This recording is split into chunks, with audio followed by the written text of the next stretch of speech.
The food here at Tatiana is a combination of Afro-Caribbean influence as well as food that you'll find throughout New York City. It takes people months, sometimes up to a year, to secure their reservation here at Tatiana. Lots of publications have named us #1 in the city as well as the country, which puts a lot of pressure on myself as well as the team. My goal as the chef de cuisine is to uphold the quality, the consistency, and the morale for the team. It has been such a roller coaster from day one, the accolades, the notoriety, the visibility, and I can't wait to see where else we go. Hi, I'm Kamat Newman, the chef de cuisine here at Tatiana. We've got quite a bit of work to do, so let's go on in. As you can see, we're at the heart of Lincoln Center. We've got the Met Opera as well as the ballet. We have guests that come in at 5 o'clock on the dot, so all the more critical for us to be on time and punctual with our production in the morning. It is 10 a.m. I've got a couple stocks that need to be tended to. We're heading down to the production kitchen where all of the heavy prep happens in the morning.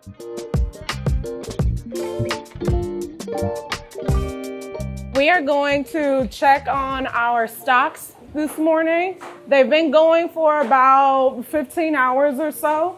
We've got our oxtail stock as well as our 2 chicken stocks. We do let them go overnight. It just works better for efficiency of the kitchen and to ensure that these machines do not get turned off, because this has happened in the past.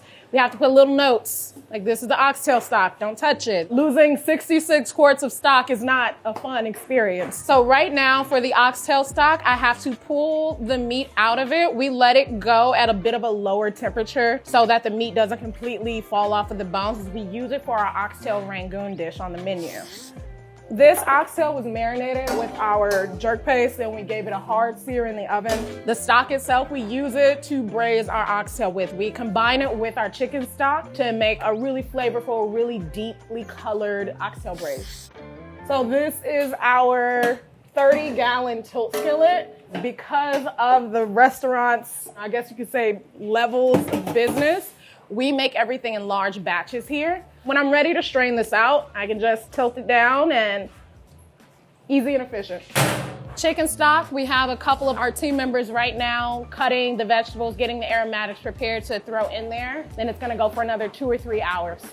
So these, I'm gonna take them to the blast chiller to cool them down. Corner. Sorry, chef. Thank you.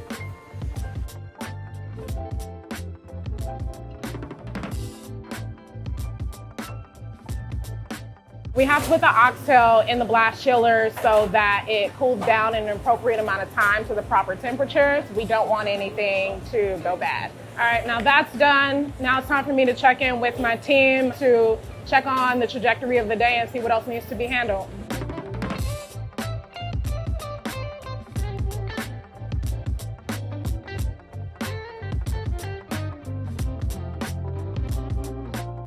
So far, we're looking at about 142 covers for this evening, and the books are closed. That means that anything extra will be walk-ins for the restaurant. We typically do between 230 up to 280 covers a night, all contingent upon the weather outside. But once we hit that cap for reservations, we know that it's game time. And now that I have this number and I know that the books are closed, I'm gonna communicate that to the rest of my chef team so that they know what the night ahead looks like. This is Pablo, our junior sous chef. At this time, we're gonna be checking our prep list. We do a new prep list every single day. This prep list was written by Chef Sam, one of our sous chefs, after service. So she filled out our daily inventory and created this prep list based off of our needs for today. So Pablo, his responsibilities entail opening the kitchen along with our sous. The sous chefs and junior sous typically do a lot of the more labor-intensive work when it comes to breaking down proteins and seafood. In terms of my role, it's really important that I check in with the team. Being that Chef Kwame does a lot of traveling, opening up other restaurants, many other projects happening, I am responsible for ensuring that his vision, his creativity, and his level of quality is always met. And then we take a look at the staffing list, which is also printed on our prep list in terms of who's gonna be here, who we know has the skill to do what, who we want to give a new opportunity for training and development purposes. I just want to make sure we're not overproducing. We're not running the lamb at the special today. We'll focus on that for tomorrow. Sure. All right. At this time, I'm also going to be checking everything in the walk-in.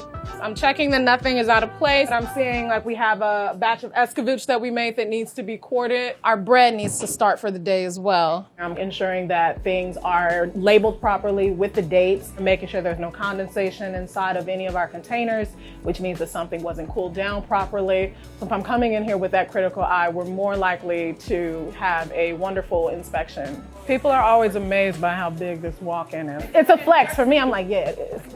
And we are set to move on.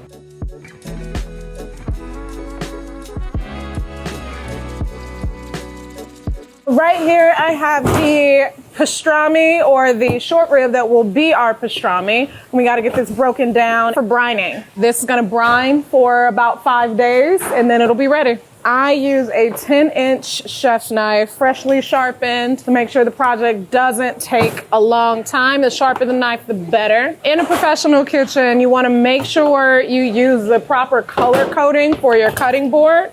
Red cutting boards are for proteins. That's just so cross-contamination doesn't happen. So the pastrami suya is essentially a riff on traditional New York pastrami. Obviously, we take it and we turn it into something that is purely Tatiana, in that we apply a suya and pastrami spice blend that Chef Kwame has made especially for this recipe. Suya spice is a West African spice blend. Suya traditionally means barbecue. So this piece that I've just weighed out is about 45.15 ounces. I know I'll be able to get at least 2 portions plus a bit of scrap. I think we love the scrap the most in the kitchen because it then goes into family meal.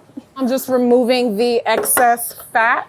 Not too much of it, because that fat is what's going to give us that nice tender texture that we're looking for after the braising process. That Wagyu short rib is definitely highlighting the texture of the meat as well as the flavor. We want to see just like nice marbling. It adds a bit of unctuousness to the bite of meat instead of just being super lean, which is typically what we see when we go after traditional pastrami sandwiches. Oof, that is huge.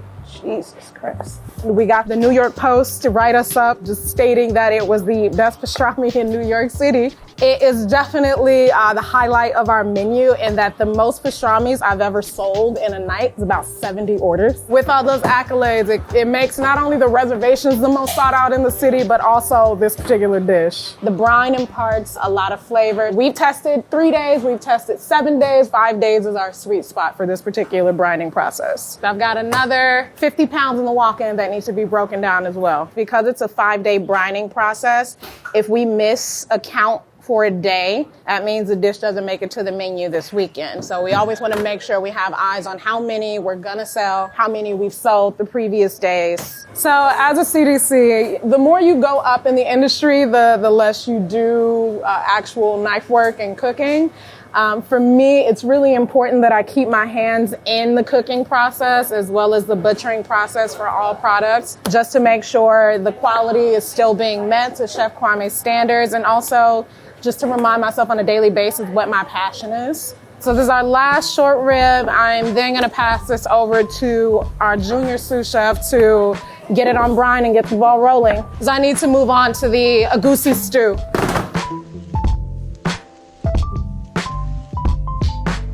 Egusi stew is a traditional West African stew that typically is comprised of red palm oil, crayfish powder, and ground melon seeds. It's much easier to mix things with a paddle as opposed to trying to get a small spoon in there.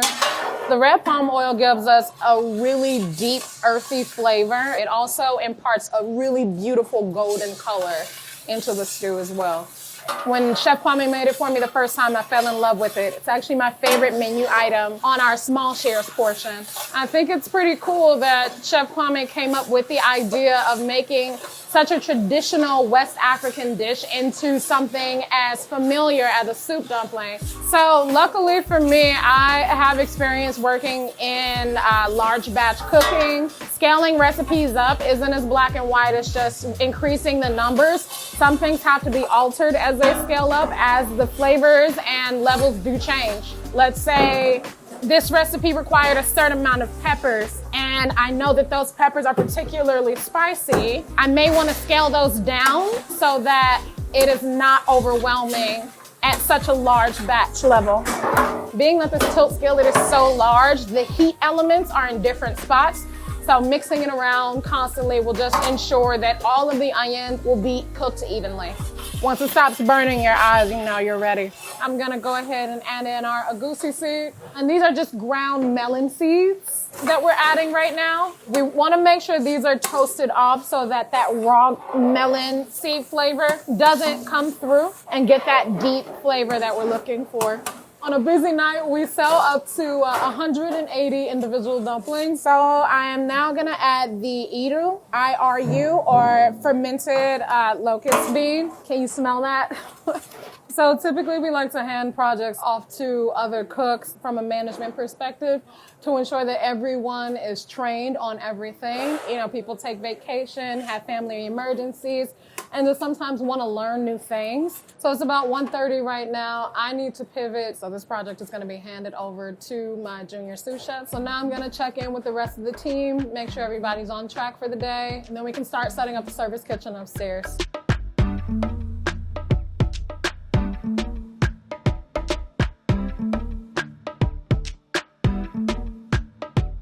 It's 1 p.m. right now. We're building the cart to take equipment upstairs to the service kitchen from down here in the production kitchen.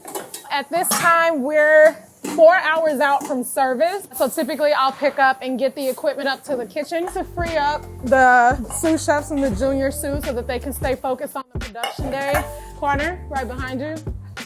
Coming out. Now we're heading to the elevator to take us up to the restaurant. This elevator belongs to Lincoln Center, but they're kind enough to let us use it for our daily setup. Quite a bit of heavy lifting when it comes to like the equipment and the proteins and things like that. So I'd say I'm getting a really good workout in on a daily basis. Mainly due to spacing. When Chef Kwame was looking for a space, he knew that the production for the menu would have to be done in large format. So the space intentionally has a production kitchen to take care of all the heavy lifting that we saw for service. This kitchen comes into play starting at 3:30 when the line cooks arrive, and we are done with service at about 11 p.m. at night. We have it down to the exact number. There is a checklist that we use to build this cart. I think most of us know it by heart by now. I love integrating myself into the setup for service, and it just makes me feel like I'm more in tune with the cooks. Right here, I am setting up garde-manger/dessert station. I have to break down some ice that's in here that built up over the weekend.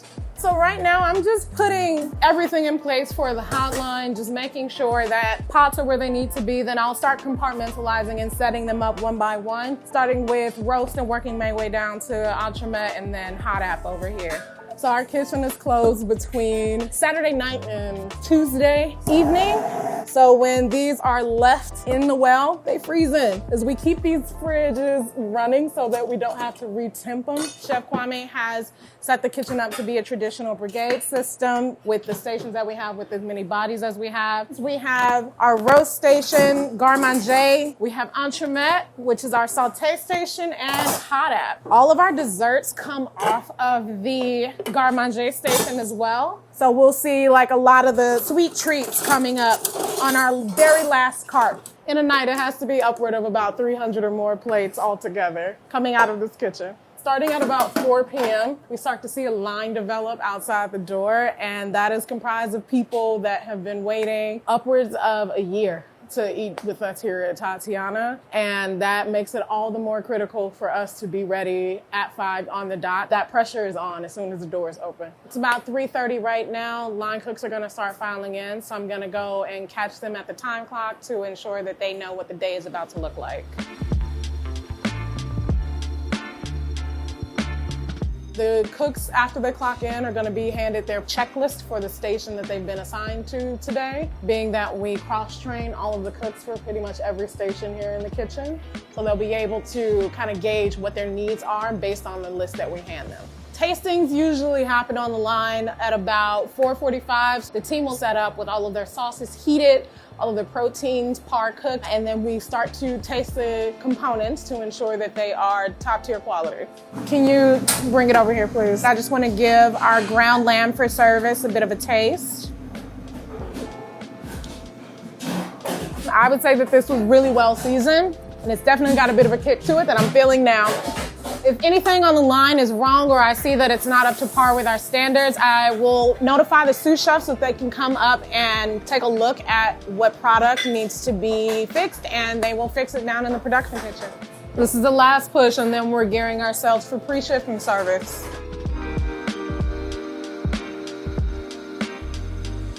We're going to discuss VIPs, party sizes, as well as the lineup for this evening. We will not be running the chicken tonight. I'm hoping that means we see pastrami numbers go up. There's also an 86 on Bodega Special just to start. We will un-86 it as soon as the donuts make it to the line. All right, it's almost 5. We just got done with our pre-shift meeting. The line's building outside. We're about to go into service. During the first seating in the dining room, I'll be here at the pass expediting for the kitchen up until about 8 o'clock tonight. Thank you guys so much for following me around. Hopefully I gave you a little bit of a glimpse of what it's like to be the chef de cuisine here at Tatiana. And if you're lucky enough, you can pin down a reservation and come join us. Hyping myself up internally right now. It's me and then the team, and then we're good to go.